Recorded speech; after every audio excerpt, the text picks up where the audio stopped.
अस्सलामुअलैकुम अज़ीज़ तलबा, मैं हूँ अरसलान ज़फ़र अमान। आज का हमारा सबक है कतबा। नाइन्थ का नया सिलेबस 2025 उसके मुताबिक सबक नंबर 5 है जी, कतबा। कतबा जी इसके मुसन्निफ़ हैं ग़ुलाम अब्बास। कतबा सिन्फ़ के एतबार से अफ़साना है। अफ़साना उस मुख्तसर कहानी को कहा जाता है जो एक नशिस्त में पढ़ी जा सके, और ये कहानी झूठी कहानी नहीं होती बल्कि हकीकत के करीब होती है। कतबा कतबा कहते किसे हैं जी? कतबा कहा जाता है तख्ती को, वो इबारत जो किसी इमारत या कब्र पर बतौर यादगार तहरीर की जाती है। कतबा इसका आगाज़ खूबसूरत मंजर नगारी से किया गया है। गर्मी का ज़माना, शहर से कोई 1.5-2 मील के फासले पर इमारतों का एक सिलसिला है। इमारतों में कई छोटे बड़े दफ्तर हैं जिनमें कमोबेश 4,000 आदमी काम करते हैं।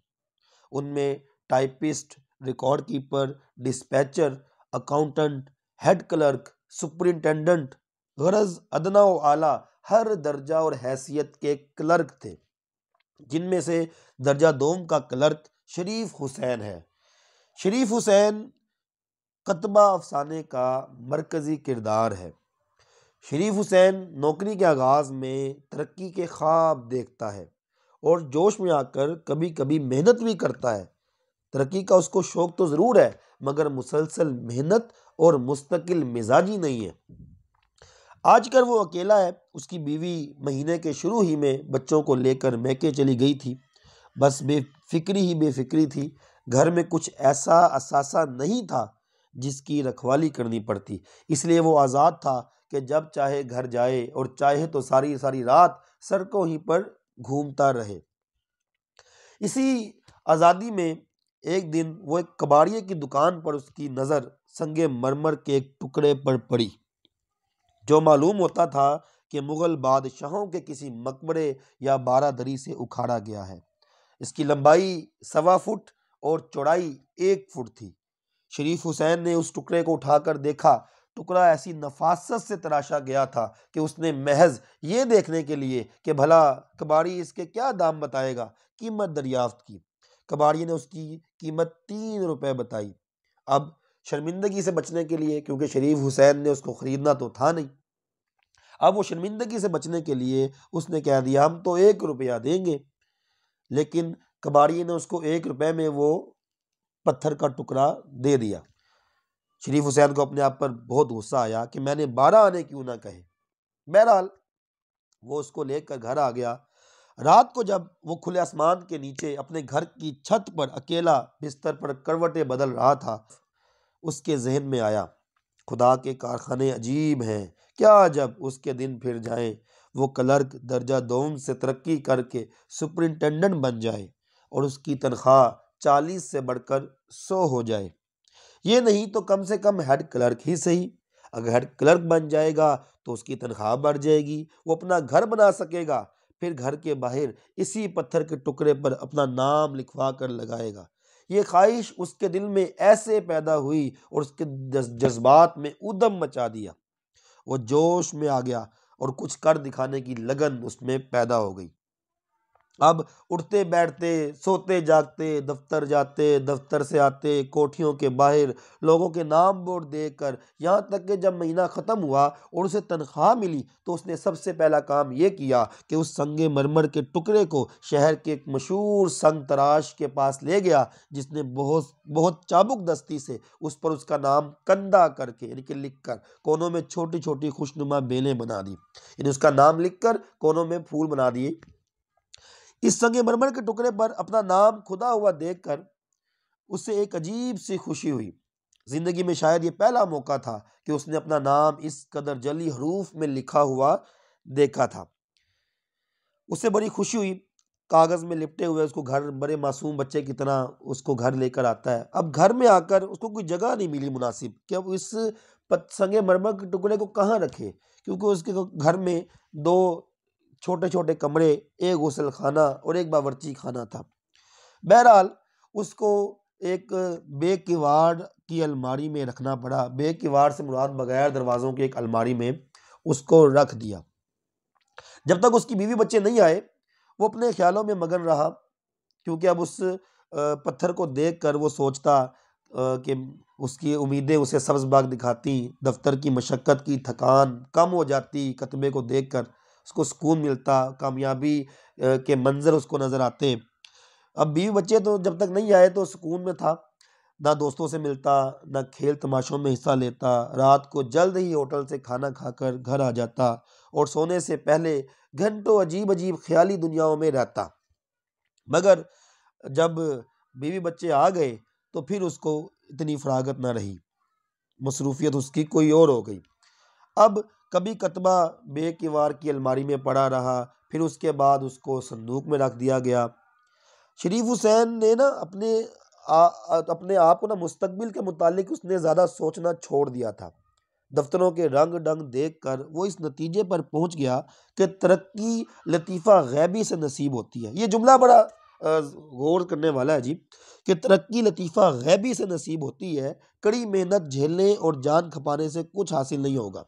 अब लतीफ़ा गैबी से मुराद क्या है? लतीफ़ा गैबी से मुराद ये है कि गैब से मदद, अल्लाह की मदद, गैबी मदद। हम यहाँ मुराद लेंगे इसका कि किस्मत से सब कुछ मिलता है, मेहनत से कुछ हासिल नहीं होता। बस यही सोच शरीफ हुसैन की नाकामी की वजह बनी, क्योंकि उसकी तनख्वाह में हर दूसरे बरस 3 रुपए का इजाफा हो जाता है, जिससे बच्चों की तालीम वगैरह का खर्च निकल आता और उससे ज़्यादा तंगी ना उठानी पड़ती। अब वक्त गुजरता गया, उसको मुलाजमत करते 12 बरस हो चुके थे। अब उसके दिल से रफ्ता रफ्ता तरक्की के तमाम वलवले निकल चुके थे और कतबा की याद तक जहन से महव हो चुकी थी। तो उसके अफसरों ने उसकी दयानतदारी और पुरानी कारगुजारी का ख्याल करके उसे 3 महीने के लिए आर्जी तौर पर दर्जा अव्वल यानी सीनियर क्लर्क की जगह दे दी, जो छुट्टी जाना चाहता था। जिस रोज़ उसे ये ओहदा मिला, उसकी खुशी की इंतहा ना रही। वो बहुत खुशी खुशी घर आया और अगले महीने उसने नीलाम घर से एक सस्ती सी लिखने की मेज़ और एक घूमने वाली कुर्सी खरीदी। मेज़ के आते ही उसे फिर कतबा की याद आई और उसके साथ ही उसकी सोई हुई उमंगें फिर जाग उठी। अब ये ज़माना उसके लिए बहुत कठिन था, क्योंकि वो अपने अफसरों को अपनी बढ़तर कारगुजारी दिखाने के लिए छुट्टी पर गए हुए क्लर्क से दुगना काम करता था। अपने मातहतों को खुश रखने के लिए बहुत सा उनका काम भी कर देता था। घर पर आधी रात तक फाइलों में गर्क रहता था। कभी कभी वो सोचता, मुमकिन है वो अपनी छुट्टी की मियाद बढ़वा ले, मुमकिन है वो बीमार पड़ जाए सीनियर क्लर्क, मुमकिन है वो कभी ना आए सीनियर क्लर्क जो है। मगर जब 3 महीने गुजरे तो ना तो उस क्लर्क ने छुट्टी की मियाद बढ़वाई और ना बीमार ही पड़ा। अलबत्ता शरीफ हुसैन को अपनी पुरानी जगह पर यानी कि जूनियर क्लर्क पर वापस आना पड़ा। इसके बाद जो दिन गुजरे वो उसके बड़े ही मायूसी और अफसुर्दगी के थे। हर वक्त बेजार बेजार सा रहता, न कभी हंसता, न किसी से बोलता चालता। मगर ये कैफियत चंद दिन से ज्यादा न रही। अफसरों के तेवर जल्द ही उसे राह रास्त पर ले आए। अब उसका बड़ा लड़का छठी में पढ़ता था और छोटा चौथी में। मझली लड़की माँ से कुरान मजीद पढ़ती थी, सीना पिरोना सीखती थी और घर के काम काज में उसका हाथ बटाती थी। साल पर साल गुजरते गए। इस अरसे में कतबा ने कई जगह बदली। कभी वो बेग किवाड़ की अलमारी में, तो कभी मेज पर, कभी संदूकों के ऊपर, तो कभी चारपाई के नीचे, कभी बोरी में, तो कभी काठ के बक्स में। वक्त गुजरता चला गया। अब शरीफ हुसैन को मुलाजिम हुए पूरे 20 साल गुजर चुके थे। रिटायरमेंट का वक्त आ गया। 55 बरस की उम्र में उसे पेंशन मिल गई। अब उसका बड़ा बेटा रेल के माल गोदाम में काम करता था, छोटा किसी दफ्तर में टाइपिस्ट था और उससे छोटा इंट्रेंस में पढ़ता था। अब अपनी पेंशन और लड़कों की तनख्वाहें सब मिला के कोई 150 रुपए माहवार के लगभग आमदनी हो जाती थी, जिसमें बाखूबी गुजर होने लगी थी। इलावा अजी उसका इरादा कोई छोटा मोटा व्यापार शुरू करने का भी था, मगर उसको डर था कहीं नुकसान ना हो जाए। अपनी किफ़ायत और बीवी की सलीका मंदी की बदौलत उसने बड़े बेटे और बेटी की शादियां खासी धूमधाम से कर दी थी। जब उसे पेंशन वसूल करते वक्त साल गुजर गए तो जाड़े की एक रात, सर्दी की एक रात वो किसी काम से बिस्तर से उठा, गरम गरम लिहाफ से निकला था।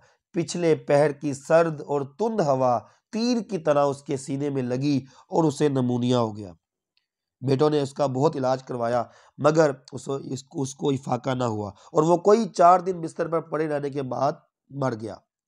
उसकी मौत के बाद उसका बड़ा बेटा मकान की सफाई करा रहा था कि उसे वो कतबा मिला एक बोरी से। बेटे को बाप से बेहद मोहब्बत थी। कतबे पर बाप का नाम देखकर उसकी आंखों में बेख्तियार आंसू भर आए और वो देर तक एक महवियत के आलम में उसकी खताती और नक्शो निगार को देखता रहा। फिर अचानक उसे एक बात सूझी जिसने उसकी आंखों में चमक पैदा कर दी।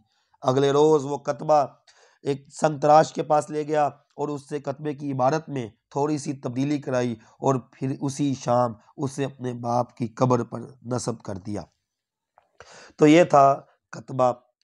हमारे मुआशरे में भी ऐसे लोग मौजूद हैं जो जिनकी हज़ारों ख्वाहिशात हैं, बहुत कुछ ज़िंदगी में करना चाहते हैं, कामयाबियाँ चाहते हैं, तरक्कियाँ चाहते हैं, लेकिन वो मुसलसल मेहनत नहीं करते। उनमें लगातार मेहनत का जज्बा नहीं होता, उनमें मुस्तकिल मिजाजी नहीं होती, जिसकी वजह से वो भी शरीफ हुसैन की तरह जब वलवला जोश जज्बा आता है तो वो कुछ करने की ठान लेते हैं और कुछ कर देते हैं, फिर दोबारा से फिर उसी डगर पे चल पड़ते हैं। तो ऐसे बहुत से लोग हमारे मुआशरे में भी मौजूद हैं। तो ये था आज का हमारा सबक कतबा। दुआओं में याद रखिएगा, अपना ख्याल रखिएगा। अस्सलामु अलैकुम।